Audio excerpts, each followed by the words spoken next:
CPMs are going to be higher in Q4, and this year, especially with it being an election year, budgets are going to get pumped up pretty heavily in the back half of the year. So it's always important to make sure that you're trying to get new people into the funnel as early as possible in the year. Fill up your buckets so that you don't have to try as hard to spend a ton on prospecting once CPMs are really high. A big exercise we're starting to go through is running that Q4 planning session, the first one in June, and looking at what is the buildup of performance, where are the opportunities, within these pockets in that buildup period, where do we maybe want to reallocate spend, knowing that there's all this unknown around what the landscape could look like as the election cycle ramps up in probably September, and then it just keeps going from there.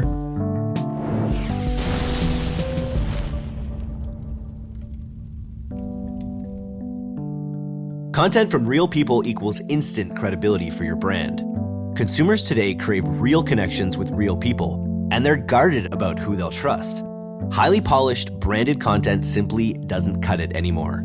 Let MiniSocial build a network of powerful micro-influencers around your brand who all know and love your products.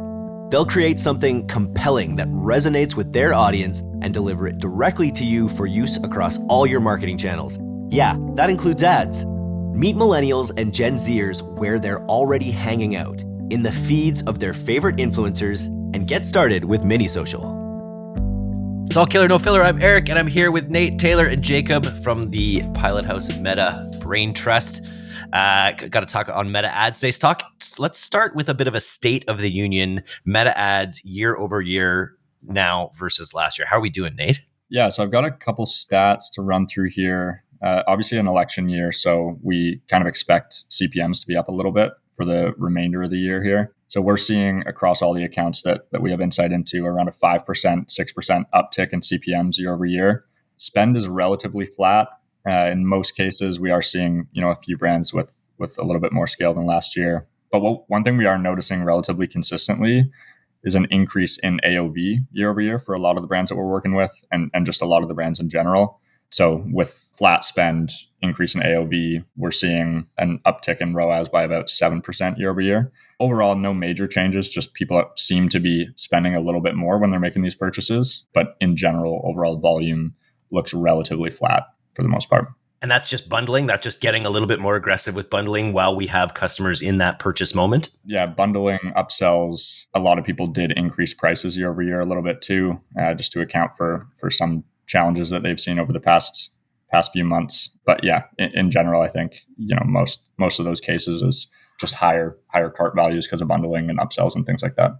They're saying roughly $16 billion in U.S. political ad spending expected for 2024. That's nutty. Yeah, definitely anticipate CPMs increasing more as the year progresses. Obviously, as we get closer and closer to election time, they start to pump the budgets even more. So that 5% will likely increase, heading into the back half of the year. Jacob, what do you recommend doing about this fact? In a sense, it is hitting every advertiser. So it's not like you're special in that case. And, with CPMs going up, you do just need to get creative. You need to stay creative with your angles that you're testing, whether it's maybe being a little tongue in cheek onto the political season, or just, potentially testing things that you haven't tested before. And at the same time, trimming the fat and keeping things tight on your evergreen campaigns during the season, rolling with Advantage Plus, letting Meta do the work on delivery typically will help you combat it a little bit. But like Nate said, some accounts going up 5%, some already seeing 10% increases. So something to keep an eye on for sure. And be very cautious if wading into any political waters. I remember Airbnb did it well when they launched. They launched with cereal bottles that were like Obama O's and Biden Crunchies or something or it was John McCain or something. And they got a lot of virality by representing both sides. I think if you're a brand out there looking to take the was it the Mr. Pillow route or whatever, you beware of getting involved on either side politically, I would think. Yeah. Meta will bucket your ads in a different bucket of ads as well. So it'll deliver differently to a different group of people. And those people can get a little wild. And yeah, rumors can start, viral things can go viral that you maybe don't want to go viral in certain senses. And definitely tread lightly. But at the same time, there's a lot of opportunity for sure. but definitely sounds like rumors of Meta collapsing are greatly exaggerated. DTC Twitter strikes out again, maybe on that regard. Let's move along here to the topic of product drops. I think this is something I've talked with a lot of brands on the D2C podcast about as a way to add urgency, as a way to make the purchase of an item more like exhilarating and something you can kind of get caught up in. Taylor, what are we doing with brands and drops at Pilothouse, and how are we doing it? Yeah, I think like a big thing is how we're deploying product drops and how we're working with our brand partners strategically to leverage it as part of our ongoing kind of strategy. Because obviously, when you drop a product, depending on some of the nuances, you can end up driving strong performance, but like making up more margin if you're not discounting it as heavily as you might be via like promos for things. But one highlight to share was some of our brands that have dropped products in alignment with major moments coming up, whether it be like Mother's Day, Memorial Day, stuff like that. They've done quite well. And that's been a notable driver of growth in a lot of cases. So some cool stuff, I think, from the strategic standpoint within Meta itself. So some learnings from my end and our team's end were, I think, the power of the hype around a product drop, and then some of the new features as well. Like Advantage Plus tends to be a bit of an aggressive type of algorithm is probably the best way I can describe it. Like often you'll notice it'll try to prioritize spend towards something pretty heavily. Where our team had a lot of success was deploying some segmented Advantage Plus launch strategies. So where we're dropping collections or there's multiple layers of product drop, segmenting them out based on predictive performance, as well as where we anticipate we're going to be leaning into spend and how we want to bring everything up together and sell through on some of that inventory. Yeah, some really good results, some strong data points. I think like as part of that too, a big part of this is the cohesive strategy around how everything works together. So, looking at not, if you're using Advantage Plus to leverage that, you want to take a look at what kind of audience breakdowns, because Meta's just updated the audience segment breakdown so you can see new versus engaged versus existing customers. So you understand like where the creative's being directed. Highly recommend people look at the breakdowns just ongoing in Advantage Plus, but especially with something like that. The other part of that too is how does it fit into the full cohesive scale strategy? So leveraging that obviously to try to upscale and pick up momentum on your evergreen stuff, while also working in your other systems, like our pretty in-depth management system to look at budget allocation and attribution setting. One day click plus Advantage Plus product drop ended up being a really interesting opportunity path. It's simple in a lot of ways, but yeah, proving powerful in this modern Meta ecosystem. And then what was the breakdown in that in a campaign like that in terms of new versus existing customers? Because I imagine when you're promoting a drop, it's going to tend towards existing customers in a lot of ways that are already brand aware for them to want to jump onto the drop. Is that accurate? It's always really interesting, right? Like you tend to think like, oh, it's going to be the existing ones, right? And generally speaking, from looking at the breakdown, we saw majority of traffic delivery, like probably 75-80% went to a new audience, but there was strong performance. The new was actually really comparable with the engaged audience. And then the existing customer group, that did get a pretty big boost. But when you think about it too, like that provides the opportunity for social proof to build. It's an interesting pattern. You always have to pay close attention, but we're generally starting to see Advantage Plus seems to be getting smarter and smarter as it goes. And it's delivering more and more to new audiences as we kind of continue to refine the creative and whatnot too within it. And then what are we driving towards, like new customers towards, like what's on the landing page of, is it all about the product drop even to new customers? Yeah, I mean, it's case by case. Like in some cases we do that. In some cases we just, like, it depends, right? Like if it's a brand new product, that tends to be the case. But if it's a new limited edition version of a product, we might even just run direct to PDP as well and see great performance. I think a lot of it is it just provides so much room for creative potential, like around like that moment where you're like, oh, whoa, like that's crazy, or like this brand, this verified brand, or this brand that I've seen before is doing this, or I've heard of, and then usually it moves pretty strong from there. But yeah, it's really interesting. The big thing though is, like, if there are inventory constraints, limited quantities available, which is a common strategy for a lot of brands, that's I think where that segmenting comes in as a powerful play.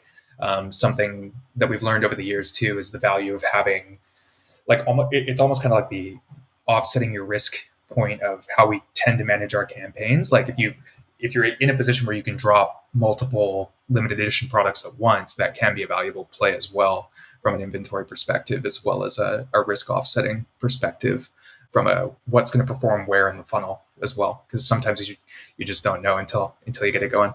You also want to make sure it's syncing with the shop if you're using shop correctly, and start building up the reviews and everything. Because a lot of time there's like a minimum amount of reviews before they'll even show them on the Meta shop. So usually with a new product drop, Meta shop, like in our experience, won't be the key necessarily. It's more for kind of your evergreen products that you sell a lot of, but it is something you want to, check off and make sure you're at least testing it and have it hooked up so that it's starting to feed that data. And, eventually you might start to see Meta spend more traffic to the shop as well on the landing page side there. A couple other things that we've done in the past with some clients for when we need to be a little bit more risk averse when it comes to product drops, or I guess one thing that we've done when we're trying to be a bit more risk averse, and one when we try to be a little bit more aggressive, but you could do pre-order product drops as well. So we've done same kind of strategy, but actually get money up front, have the product delivering, X amount of months out,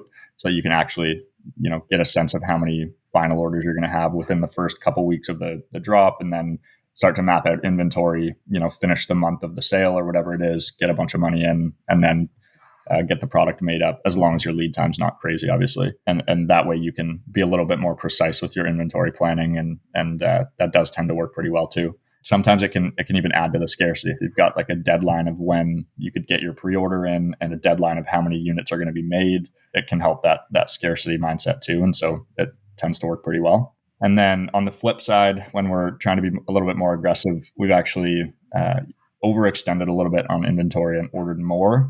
We would usually do that if we've done a very similar product drop in the past and it's worked really well and we ran out of all of our inventory. And so we'll order more in advance and plan to only sell 500, but we'll have, 750 or something like that. And then down the line, you can use it when you want a little bit of a boost. You can say we're opening up the vault and, we have a few more of these in stock and we're going to sell through the rest of them. And so it kind of gives you a longer timeline to actually sell through the product drop if you don't do it all on the first go. It's super interesting. We just did a podcast this past Monday with Van Oaks about the contest model, where basically you put up a big thing like a Tesla, and then you drive purchases, and every time you make a purchase, you get a new entry towards winning the Tesla, essentially.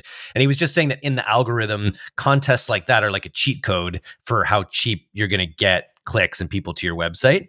And the drop is on a lesser scale. It's a similar thing. It sets you apart in the algorithm. The fact that you've got this event built around the purchase, like psychologically, when someone's the happiest about a purchase is like right before they open the box, or like it's not even about them having the product in a lot of ways. So when you sort of like build this process around buying, you kind of give yourself an advantage in the algorithm. Is that kind of what we're seeing in terms of the cost of the engagement, Taylor? Yeah, like this. I mean, just naturally, like the CTR ends up being higher, but like we've noticed, like, you kind of what you'd expect, like massive differences in like your cost per add to cart, whether your CPMs change or not, like that CTR difference makes a massive difference to that. So generally speaking, it does drive the traffic costs down, and you can see, like, when you look at the data, like that hype around it is all there. Nice. And don't forget seasonal moments. Father's Day coming up. We're actually starting a new section in the newsletter that's going to keep people abreast of like all the weird holidays that no one knows about. Like it's National Donut Day or whatever. Like anytime you can kind of have a new look in the feed can be useful. There's a couple real technical things here that we don't often talk about, but like real quickly, what are these technical tricks that we're enjoying on Meta? This won't get the whole audience, but for a few people, it could be hugely valuable. Yeah, I can speak to that too. I mean, a few different things happening. So over the last couple of months, Meta's been dropping features like in Advantage Plus shopping campaigns. You can use cost caps as well as value optimization. So you can set a target ROAS. Some really interesting data from like ad hoc tests here and there, but like a lot of our accounts have seen a lot of benefits from combining those together and giving Meta like a parameters around kind of what you want to see. Generally speaking, from like what I've seen, it hasn't been as limiting in terms of the volume side of things as like a cost cap in a business as usual campaign tends to be. So it's really interesting. It's something to consider there, I think, just as far as where that suite of tools continues to go. The other ones too are some of the creative features. I know like some of the Advantage Plus creative updates have been interesting. Like I have frustrations about like the fact that promo codes being auto-fed in are always toggled on, and I have to go in and double check every single time now to turn those off if I don't want the feature.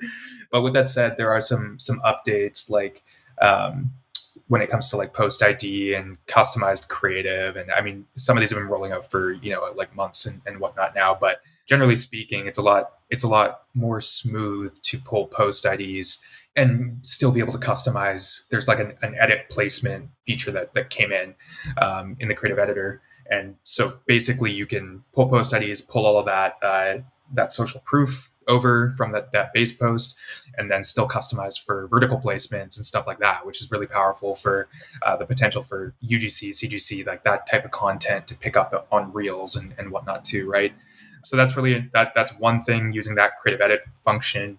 And then the other one too is that I know like the post ID situation changed, 6 months to a year ago when they updated some of the page stuff. So a lot of people started going into the source code when you open the Facebook post and then pulling the subscription. That's what I was when I was running Facebook ads. That was what we were doing with trying to find the post ID. And I was like, I could not believe this service had been around for 10 years or whatever. And you were still having to hack it by using source code to find your post ID. Yeah, it's really interesting. Depending on your creative specs, like sometimes there's now just like a new like string of letters that basically pops when you preview a Facebook post. So if it's a pretty simple URL address, when you open up the Facebook preview, you can grab that last part of the URL and just copy and paste, and it'll auto pop the post ID into your ad settings. So that's a bit of a hack. If not, you can always fall back on that though, the subscription target ID and the post source code, and pull that in for the post ID. But those are a few of the small kind of hacks that are helping our workflows a little bit in the updated beta landscape. We just saved 10 media buyers 1 hour over the course of the rest of the year, which is productivity I can get behind. And then the last thing we were going to discuss is something I've actually heard already from a couple of the podcast guests, is people really starting to plan out Q4 right now. So I'm curious from our side, what are some of the meetings and conversations we're having about Q4 planning on Meta right now? Just starting to build up those lists and ensuring that you are like feeding your top of funnel effectively, starting to think outside of, the day-to-day and, hey, what's our June goals? What's our July goals? There is, Q3 and Q4 coming up. And some things we're doing is just starting to run some of those like summer giveaways that, on the front end could be even focused around like a new product launch, building that hype up, getting people to the site for cents on the dollar.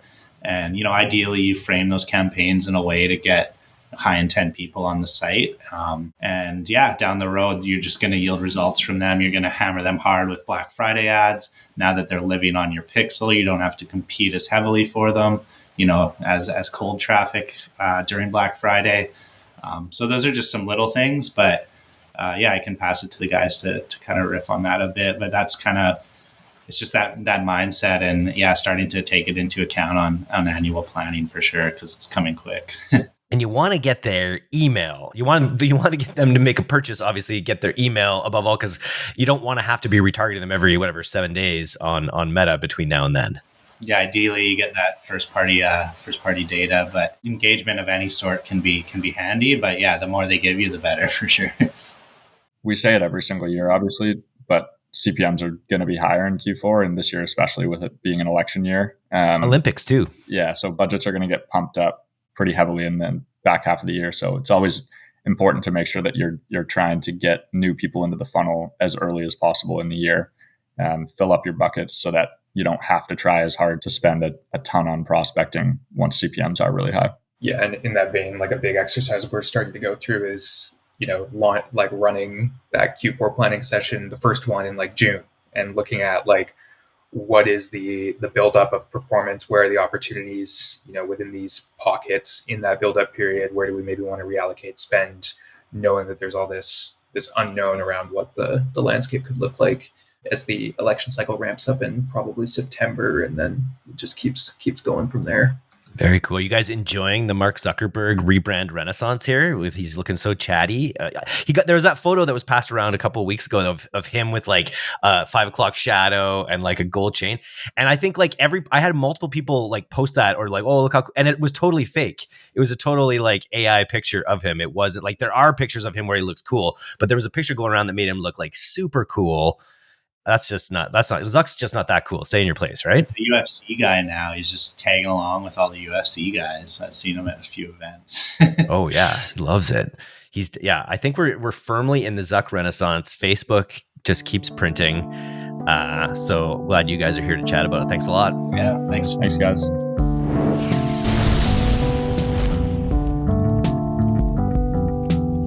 Thanks for listening to today's episode.